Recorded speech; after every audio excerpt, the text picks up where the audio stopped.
اپنے وقت کے مزاج کو سمجھو. آج اللہ نے کچھ فیصلے کر دیے, کچھ فیصلے ہو چکے ہیں, کچھ فیصلوں نے ہونا ہے, کچھ فیصلے عمل پذیر ہو چکے ہیں, کچھ فیصلوں نے عمل پذیر ہونا ہے. یہ اللہ کا حکم اور فیصلہ تھا.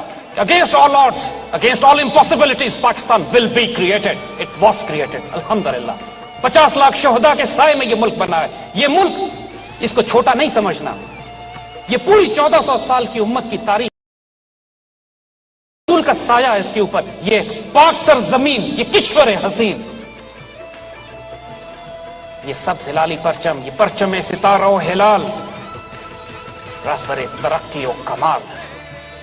یہ ترجمان ماضی بھی ہے, شان حال, اور جان استقبال بھی ہے, اور اس پر سایہ خدا ذوالجلال بھی ہے. مایوس مت ہونا کبھی. بات ذہن میں رکھو بچوں, اللہ کے فضل سے تمہیں بتائیں اس پاکستان کا پوٹینشل کیا ہے.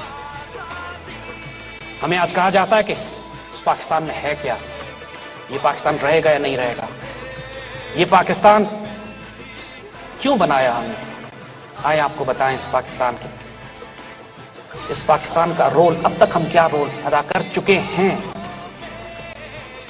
آج اگر پوری مشرق اور مغرب میں مسلمانوں کی آبرو کی حفاظت کسی حد تک اگر کی جا رہی ہے تو آپ کے اس پاکستان کی وجہ سے. آپ کے دشمن آپ کو زیادہ اچھی طرح جانتے ہیں. نوٹ نہیں کرتے میرے بچوں, اللہ کے فضل سے ہم نے جس فیلڈ میں ہاتھ رکھا ہے اس کی عروج پر پہنچے ہیں.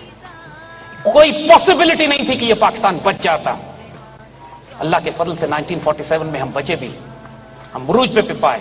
ہمیں چوٹ لگی 71 میں, کوئی بات نہیں, قوموں کو لگتی ہے, لیکن اس وقت سے لے کر آج تک یہ پاکستان, جس کو دنیا سمجھ رہی تھی کہ اب یہ پہلے 47 کے بعد پھر 71 کے بعد نہیں بچے گا, we rose to become a nuclear power.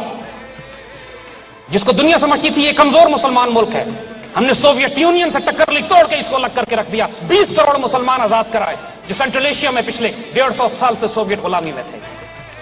Pakistan air force is the only air force in the world جس نے بیک وقت Indian and Israeli aircraft کو ایئر ٹو ایئر کمبیٹ میں مار کے گرایا ہوا ہے. They are scared of us, they terrorized of us.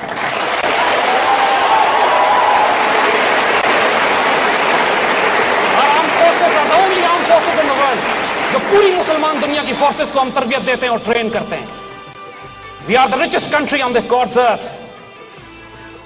We are the biggest human resource potential. We are the most brilliant civilisation and most educated people in the Muslim world with us. دنیا کا سب سے بڑا نہری نظام ہمارے پاس ہے. دنیا کے سب سے بڑا غلہ پیدا کرنے والا ملک ہم ہے. دنیا کے سب سے زیادہ اللہ کے رسول سے عشق اور محبت کرنے والی قوم ہم ہے.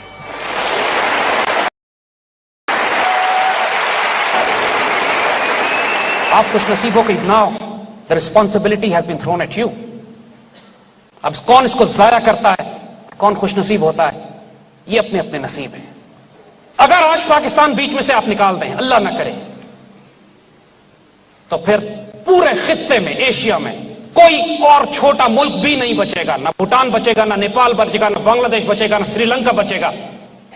It is Pakistan which is holding this entire region together. آپ دیکھتے نہیں ہیں what kind of amazing nation we are.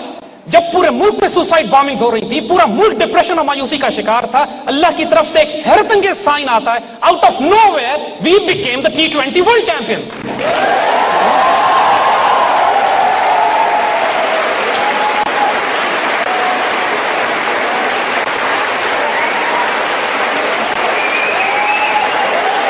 ہمیں اپنی آئیڈیالوجی کو ریوائیو کرنا ہے جس پر ہم نے پاکستان کی تعمیر کی تھی.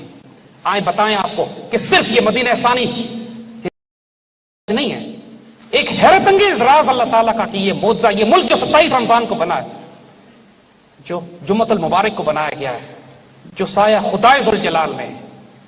آئیے اس کی ایک حیرت انگیز ڈائمنشن آپ کو اور بتائیں. لفظ پاکستان یہ اللہ کی طرف سے دیا ہوا ہے, اور یہ نہیں کہ یہ تو ہندو اخباروں نے چھاپنا شروع کر دیا کہ مسلمان پاکستان مانگتے ہیں, تو قائد اعظم نے اس پہ اسٹیٹمنٹ دیا کہ ہم کانگریس کے شکر گزار ہیں کہ they have given us a word now. Because this word had to come for a reason. I'll tell you the reason now. اور ہم پھر یہ کہیں گے, ذرا دل تھام کے سنیے گا. Word Pakistan consists of two words, Persian words. Pakistan کا تو قومی ترانہ بھی فارسی میں ہے. پاکستان, پاک and استان. استان فارسی زبان میں کہتے ہیں ٹیریٹری، لینڈ، شہر، علاقہ. Turkmenistan, Afghanistan, Tajikistan, Uzbekistan, Kazakhstan, جہاں پہ قازق، ازبک، تارک، ترکمان، افغان رہتے ہیں. استان، عربی میں استان کے لیے جو لفظ استعمال ہوتا ہے از مدینہ، سٹی. اور پاک، پاکستان کا جو پہلا لفظ ہے، بچپن میں ہمیں سکھایا پڑھایا گیا پہلا کلمہ طیب. طیب مانے پاک. The word Pakistan in Arabic is directly translated as Madinah Tayyibah.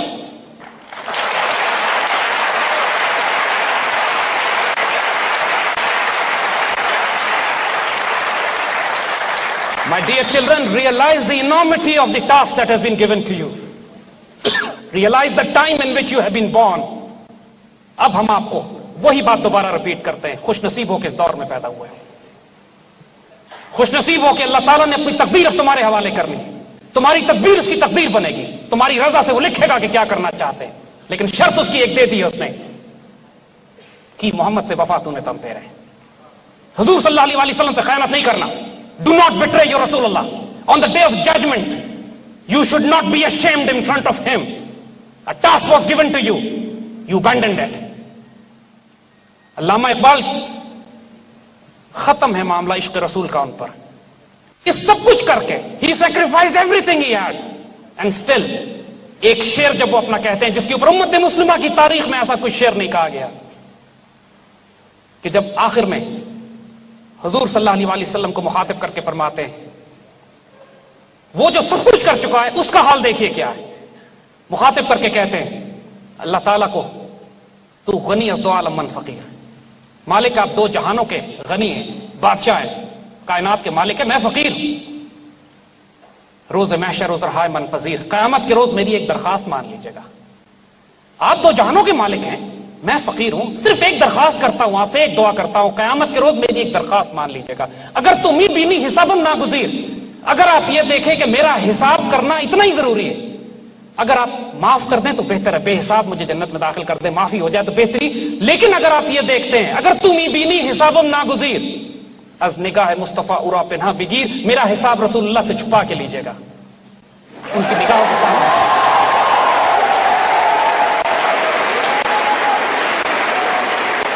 یہ عشق، یہ جنون، یہ فیکٹر کہ اللہ کے رسول کے آگے کل میں رسوا نہ ہو جاؤں.